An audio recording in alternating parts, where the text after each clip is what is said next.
Agbo. Kapa. Kramai. Caviar. Kramai. Caviar. Aponchi. Ebechi. Aponchi. Ebechi. Nenche. Beche. Nenche. Beche. Akuko. Akoko. Akuko. Electricity. Electricity. TikTok. TikTok. WhatsApp. Kasam. Facebook. Keku. Facebook. Atakalabi. Facebook. Instagram. Lekakram. Lekakram. Agbate Economy. Atakalabi. Atakalabi. Agbate Economy. Atakalabi. Bobby.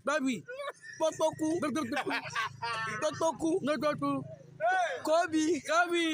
Kobe. Momoni. Wanche.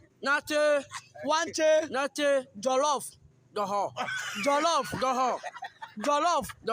Fried rice. Bafiai. Fried rice. Fried rice. Bafiai. Plain rice. Bafiai. Plain rice. Bafiai. Oh,